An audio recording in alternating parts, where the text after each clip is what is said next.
Pradeep education academy में आप सभी लोगों का स्वागत है। दोस्तों, आज का जो टॉपिक होने वाला है उसमें हम छत्तीसगढ़ के समस्त जिलों के बारे में पढ़ेंगे।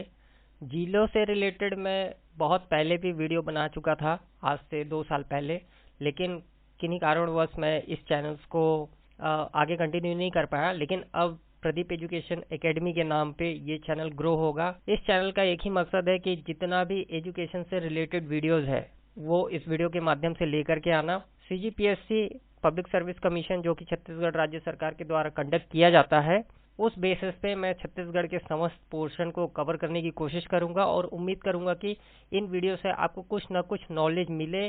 साथ ही साथ आप छत्तीसगढ़ से संबंधित जितने भी परीक्षा में सवाल आ रहे हैं उन सभी सवालों को हल कर पाए। दोस्तों, वैसे तो एक वीडियो में पूरा छत्तीसगढ़ का 33 जिला कवर कर पाना पॉसिबल नहीं है, लेकिन आज हम कोशिश इतना करेंगे कि छत्तीसगढ़ में शुरू से लेकर के अंत तक, छत्तीसगढ़ का जब निर्माण हुआ उससे पहले का जो इतिहास है उस इतिहास को भी इस वीडियो में हम कवर करने की कोशिश करेंगे कि एक्चुअली में छत्तीसगढ़ बना कैसे, मतलब छत्तीसगढ़ का जो भौगोलिक स्वरूप है वो आया कैसे। तो इसकी जो कहानी है उस कहानी को थोड़ी सी हम समझने की कोशिश करेंगे मैप के द्वारा, एनिमेशन के द्वारा। तो चलिए इस वीडियो को शुरू करते हैं। और हाँ, यहाँ पास मैं एक बात आपको और बतला देना चाहता हूँ कि छत्तीसगढ़ का जब निर्माण हुआ था उस समय हमारे पास 16 जिले थे, लेकिन हम शुरू से देखेंगे, एकदम स्टार्टिंग पॉइंट से देखेंगे कि छत्तीसगढ़ में रायपुर जिला हो गया, फिर वो संभाग में कैसे परिवर्तित होता है, बिलासपुर कैसे आ गया, फिर जो सरगुजा क्षेत्र का रीजन है वो कहाँ से कट करके आया,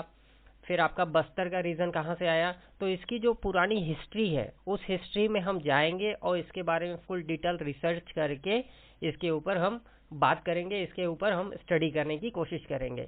दोस्तों, मैं आपको पहले ही बता देना चाहता हूँ कि ये वीडियो लंबा होने वाला है।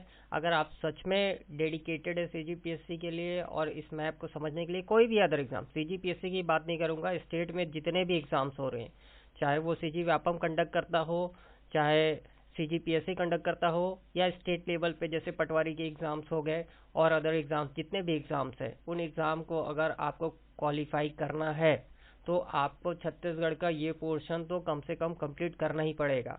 जब तक आप छत्तीसगढ़ के भौगोलिक स्वरूप को नहीं समझेंगे, छत्तीसगढ़ के मैप को आप नहीं समझेंगे, तब तक आप किसी भी प्रश्न का हल नहीं बना सकते। आपके दिमाग में छत्तीसगढ़ का जो मैप है ना वो बैठे रहना चाहिए, तभी आप छत्तीसगढ़ में जितने भी सवाल आ रहे हैं, छत्तीसगढ़ से जितने सवाल आ रहे हैं परीक्षा में, उन सारे प्रश्नों का उत्तर दे पाएंगे। तो वीडियो लंबा होने वाला है, मैं आपको पहले ही बता दे रहा हूँ।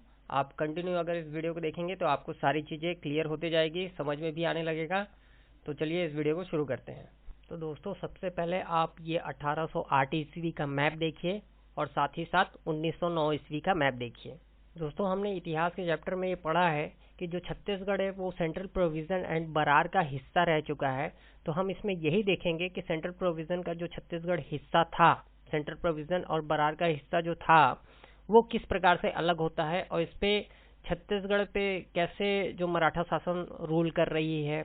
ठीक, इसके बाद 1857 का विद्रोह हो जाता है, फिर ब्रिटिश रूल करने लगती है। तो किस प्रकार से यहाँ पर रूल कर रही है और रूल करने के लिए जो समस्याएं उत्पन्न हो रही है उसके लिए ब्रिटिश गवर्नमेंट किस प्रकार से यहाँ पास एडमिनिस्ट्रेशन स्टेब्लिश करती है। तो ये सारी चीजें इसमें देखते हैं। छत्तीसगढ़ में हम ये देखते हैं कि मराठा शासन 1758 से लेकर के 1787 ईस्वी तक क्या करती है, रूल करती है। लेकिन इनका जब आप टाइम पीरियड देखेंगे दोस्तों तो बहुत ही कम है, मतलब इतने कम समय में बहुत सारे मराठा लोग यहाँ पर रूल करने की कोशिश करते हैं, लेकिन वो सही तरीके से यहाँ रूल नहीं कर पाते हैं। उसका रीजन ही यही है कि ब्रिटिश गवर्नमेंट का उनके ऊपर हस्तक्षेप, क्योंकि ब्रिटिश गवर्नमेंट पूरे इंडिया पे रूल करना चाहती है तो वो कहीं ना कहीं पेपेट्स बैठा करके उनसे काम करवाती थी। और अगर वो राजा ब्रिटिश गवर्नमेंट के हिसाब से अगर काम नहीं करती थी तो उसको उठा करके फिर किसी दूसरे राजा को वहां पर बैठा दिया जाता था। तो इस प्रकार से ब्रिटिश गवर्नमेंट काम किया करती थी। फिर 1857 का क्रांति हो गया, देश में चर्बी लगे कारतूस, जो इंग्लैंड से कारतूस इंडिया आती थी, उन कारतूसों को दांत से छीलना पड़ता था और उन कारतूसों का जो कैप था वो किससे बना रहता था, सुअर के चर्बी से रहता है। तो 1857 की क्रांति, हिस्ट्री जब पढ़ेंगे तो उसमें इसको कंप्लीट करेंगे। इसके बाद कौन से टाइम पीरियड में चलेंगे, 1905 में क्या हो जाता है, बंगाल का विभाजन। ये बहुत इंपॉर्टेंट है। 1905 में जब बंगाल का विभाजन होता है तो उस समय क्या होता है, जो छोटा नागपुर का रीजन है, 1905 में जब बंगाल का विभाजन हो जाता है दोस्तों, तो उसके बाद जो सरगुजा का क्षेत्र है जो कि छोटा नागपुर का पठार का हिस्सा है, वो क्या होता है, छत्तीसगढ़ में शामिल हो जाता है। ये रीजन आप देख रहे होंगे यहाँ से, ये यहाँ तक क्या है, छत्तीसगढ़ का हिस्सा ये नहीं रहता है। जब बंगाल का विभाजन हो जाता है 1905 में, तो यहाँ तक का ये जो हिस्सा है ये छत्तीसगढ़ से आकर के जुड़ जाता है। और इसमें 1905 में जितनी भी रियासत थी, जैसे आपका हो गया कोरिया, इसके बाद चांग बखार, उदयपुर, सरगुजा और जसपुर, ये सारी क्या है, रियासत हैं। ये सारी रियासतें 1905 में क्या हो जाती हैं, छत्तीसगढ़ से आकर के मिल जाती है, मतलब छत्तीसगढ़ का हिस्सा हो जाती है। लेकिन 1905 से पहले ये छत्तीसगढ़ का हिस्सा नहीं थी। तो दोस्तों अभी तक हम ये देखें कि किस प्रकार से बंगाल का विभाजन हो जाता है। फिर उससे पहले मराठा शासन का शासनकाल देखे थे, किस प्रकार से मराठा शासनकाल अच्छे तरीके से प्रशासन नहीं चला पा रही थी, क्योंकि ब्रिटिश गवर्नमेंट कहीं ना कहीं उनके शासन में हस्तक्षेप करती थी, उन्हें सही तरीके से अपना साम्राज्य को चलाने की अनुमति नहीं देती थी और उसमें हमेशा हस्तक्षेप करते रहती थी। तो अब हम देखेंगे कि जैसे ही मराठा काल समाप्त होता है, जैसे ही मराठा काल समाप्त होता है, और समाप्त करने वाला कोई दूसरा नहीं रहता है, ब्रिटिश गवर्नमेंट ही रहता है, क्योंकि ब्रिटिश गवर्नमेंट को रूल करना है। तो अब जब ब्रिटिश गवर्नमेंट रूल करती है, लेकिन अब छत्तीसगढ़ में ब्रिटिश गवर्नमेंट कब से कब तक शासन करेगी, राज करेगी, रूल करेगी, उसको देखते हैं। तो छत्तीसगढ़ का जो टाइम पीरियड चालू होता है कि ब्रिटिश शासन कब से कब तक रूल करती है, तो 1854 से लेकर के 1947, हमारा देश 1947 में आज़ाद हुआ है। 15 अगस्त 1947 को हम स्वतंत्रता दिवस मनाते हैं, आज़ादी दिवस मनाते हैं। तो क्यों मनाते हैं, इन्हीं ब्रिटिश गवर्नमेंट के शोषणकारी नीतियों के चलते, जो उन्होंने हमारे साथ शोषण किया उसके लिए। तो दोस्तों अब हम ये देखेंगे कि 1854 से लेकर के 1947 के बीच में जितनी भी हिस्ट्री होती है उसको तो हम देखेंगे, लेकिन हम ये देखेंगे कि छत्तीसगढ़ में किस प्रकार से जिलों का निर्माण होता है। आपको पता है कि 1857 की क्रांति हो गई, ठीक है, चर्बी लगे कारतूस, पूरे देश में अंग्रेजों का शोषणकारी नीति चल रहा है, फुट डालो शासन करो की नीति चल रही है, और हर जगह एक्सप्लॉयटेशन चल रहा है, शोषण ही शोषण चल रहा है। किनके द्वारा, ब्रिटिश हुकूमत के द्वारा। अब पूरा भारत का लोग, अब पूरे भारत के जितने भी लोग हैं वो सब किससे परेशान हो गए हैं, ब्रिटिश गवर्नमेंट से परेशान हो गए हैं। अब इनको खदेड़ना है, ठीक। तो छत्तीसगढ़ ही नहीं, छत्तीसगढ़ के साथ साथ पूरे देश में आंदोलन क्या हो गई, सक्रिय हो गई। अच्छा, मैं आपको बताया था कि सेंट्रल प्रोविजन एंड बरार का जो ये हिस्सा है, ये पार्ट है, ठीक है ना। ये जो पार्ट है, इसका जो मुख्य केंद्र था, मराठा शासन कहाँ से शासन करती थी, नागपुर से शासन करती थी, ठीक है ना।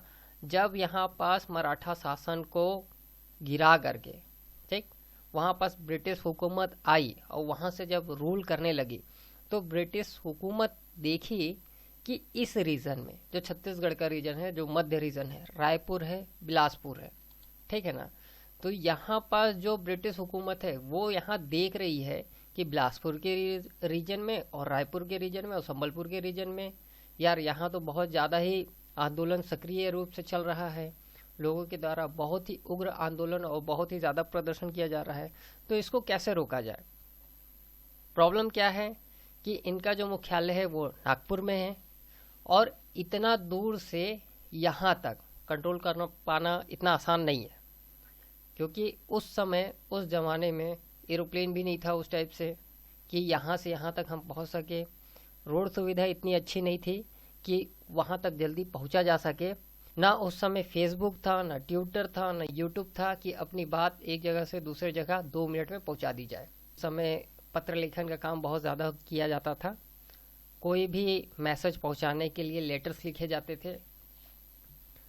तो नागपुर में बैठा हुआ ब्रिटिश हुकूमत देखता है कि यहाँ पास तो बहुत ज़्यादा लोग उत्पात मचा रहे हैं, मतलब बहुत ही ज़्यादा मात्रा में हमारे खिलाफ, हमारे खिलाफ हमको यहाँ से भगाने के लिए षड्यंत्र रच रहे हैं। तो ब्रिटिश हुकूमत क्या करती है, नागपुर से कलेक्टर भेजती है कि तुम जाओ, रायपुर जाओ, बिलासपुर जाओ, संबलपुर जाओ, तुम इन सारे क्षेत्र पे जाओ और वहाँ पास अपना एडमिनिस्ट्रेशन चालू करो। तो ब्रिटिश हुकूमत ने कहा, नागपुर से कलेक्टर गए और रायपुर और बिलासपुर और संबलपुर में कलेक्टर को अपॉइंट किया गया। ठीक, इतना बात आपको कॉन्सेप्ट क्लियर हो गया, इतना बात आपको समझ में आ गया। तो अब देखते हैं कि कब भेजा गया। तो उसका टाइम पीरियड आता है 1861 में। 3 जिले बने थे, रायपुर, बिलासपुर, संबलपुर। ठीक है, नागपुर से कलेक्टर्स भेजे जाते हैं। कहाँ भेजा जाता है, रायपुर में, बिलासपुर में और संबलपुर में। तो 1861 में 3 नए जिले बने, रायपुर बना, बिलासपुर बना और संबलपुर बना। इस रीजन पे क्यों भेजा गया, क्योंकि यहाँ के लोगों के द्वारा बहुत ही ज़्यादा प्रोटेस्ट किया जा रहा था। किसके खिलाफ, ब्रिटिश गवर्नमेंट के खिलाफ। ठीक ना, क्योंकि ब्रिटिश गवर्नमेंट बहुत ही ज़्यादा अत्याचार कर रही थी, बहुत ही ज़्यादा शोषणकारी नीतियाँ अपना रही थी। इसलिए ब्रिटिश हुकूमत ने क्या किया कि कलेक्टर भेजे गए और यहाँ पास 3 नए जिले बनाए गए ताकि वहाँ पास हो रहे आंदोलन को काबू किया जा सके। तो हमारा जो बेसिक चीज़ है, हमको यही जानना है कि जिला कब बना था। तो 1861 में छत्तीसगढ़ के 2 जिले बने थे, 2 मुख्य जिले, रायपुर और बिलासपुर। ठीक है, आपको इतना बात समझ में आ गया होगा। दोस्तों, छत्तीसगढ़ की स्टडी में, ये छत्तीसगढ़ का हम मैप स्टडी कर रहे थे, इतिहास में गए थे। इतिहास में हम देखें कि किस प्रकार से सारी चीज़ें अलग हुई। बंगाल का विभाजन हो जाता है 1905 में, ब्रिटिश हुकूमत आती है, फिर मराठा शासनकाल चलता है। तो ये सारी चीज़ें हम देख रहे थे और छत्तीसगढ़ राज्य किस प्रकार से अलग हो रहा था, किस प्रकार से नए नए जिले बन रहे थे। हम लोग बेसिकली 2 ही जिले देखे थे, एक रायपुर देखे थे और एक बिलासपुर देखे थे। हम प्रॉपर मैप में नहीं देखे थे कि कितना बड़ा क्षेत्र कवर कर रहा है बिलासपुर और कितना बड़ा क्षेत्र कवर कर रहा है रायपुर। तो ये आगे आने वाली वीडियो में हम देखेंगे और पांचों के पांचों जितने भी संभाग हैं उन सारे संभाग को हम कवर करेंगे। साथ ही साथ 33 के 33 जिलों को कवर भी करेंगे और इसके बाद हर एक जिले के अंदर हम घुस करके स्टडी करेंगे। मतलब वहाँ अभ्यारण्य कितने हैं, ठीक है, सेंचुरीज हो गए, नेशनल पार्क हो गए, विकास खंड कौन कौन से हैं, नगर पंचायत कितने हैं, विधानसभा क्षेत्र कौन सा है, ये सारी चीज़ें हम आने वाले वीडियोस में अब देखेंगे। तो आई होप दोस्तों आपको ये वीडियो पसंद आ रही होगी। अगर आपको वीडियो सच में पसंद आ रही है तो डेफिनेटली लाइक कीजिए,